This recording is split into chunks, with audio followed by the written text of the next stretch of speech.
welcome to part 6 of Algorithms in Advertising. I'm Adam, and today we're going to talk about the early ad networks as an example of how venture capital and the world of software first broke into advertising, bringing the idea of enterprise scale to the practice of driving results for advertising.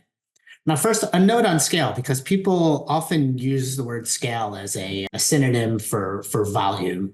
They say not enough scale or needs more scale. And that's not really what we mean by scale here. What scale means in software is more like a scale model.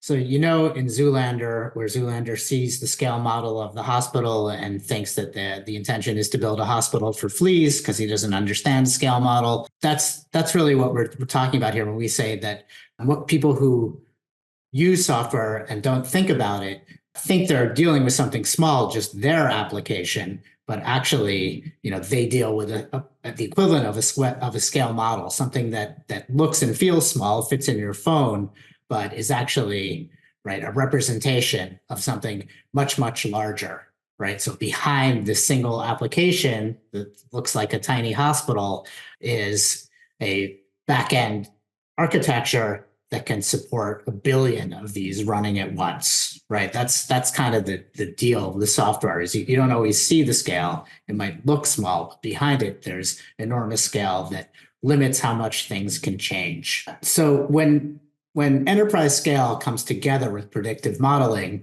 as begins to happen with the early ad networks, we start to get another conflict or paradox that's sort of like the one we have from top of funnel, bottom of funnel. That predictive modeling, like we showed in prediction machines, where we were predicting which kids would get into a selected college, right?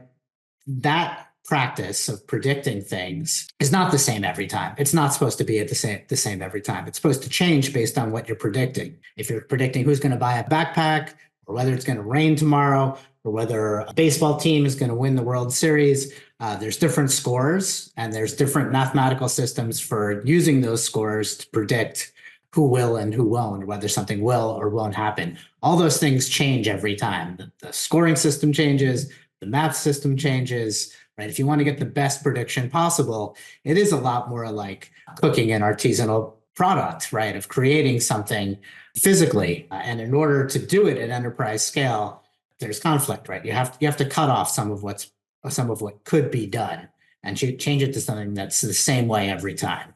So how did this work in ad networks? So at the beginning of the internet, websites were treated just like print media. It was essentially thought of as a new kind of a newspaper and magazine. And like with newspapers and magazines, people didn't differentiate between me seeing the ad and you seeing the ad, right? It was published once.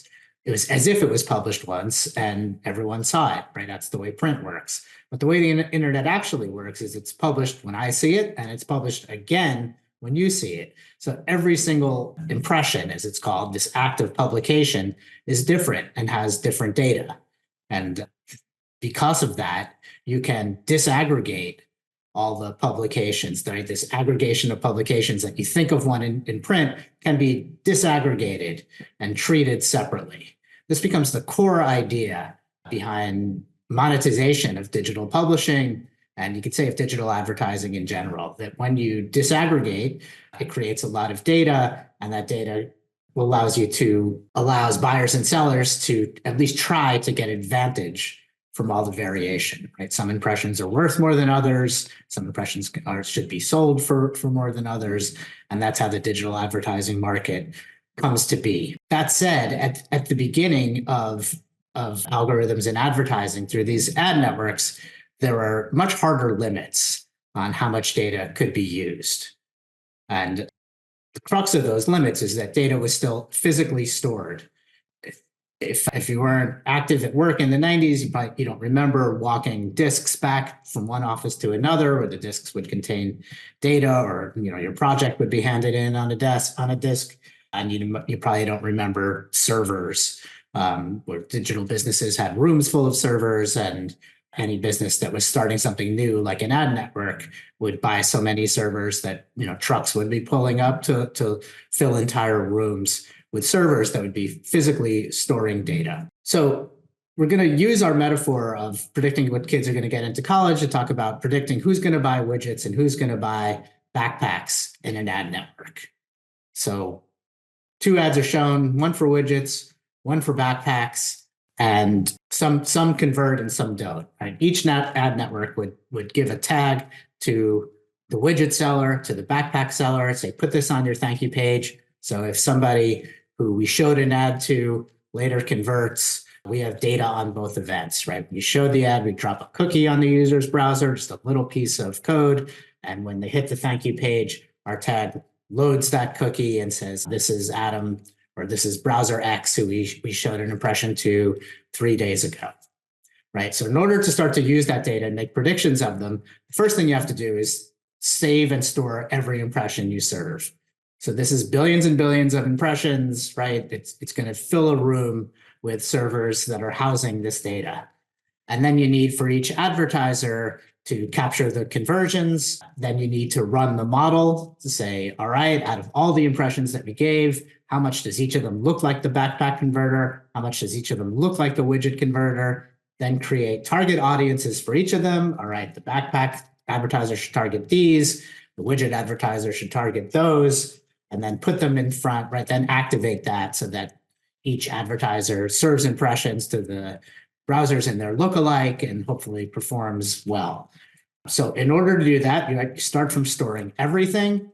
Then you have to look for these matches, right? Where every time the same user converted. Then you have to run your modeling process over and over for every advertiser. And then again, activate that by now telling the ad serving system, serve this audience to the widget advertiser and that audience to the backpack advertiser.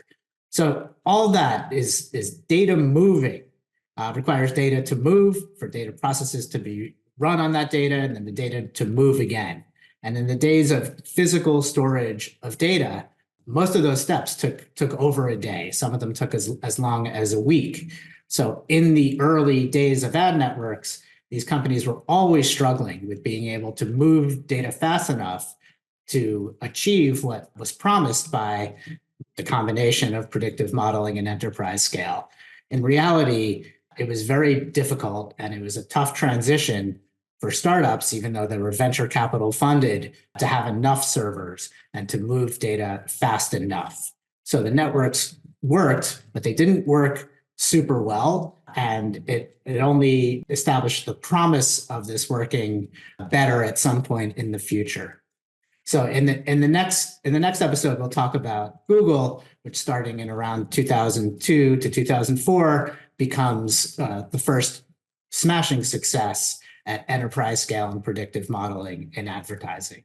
So as always, write to me, Adam at Chalice AI with any questions, and I'll be back soon with another episode. Bye.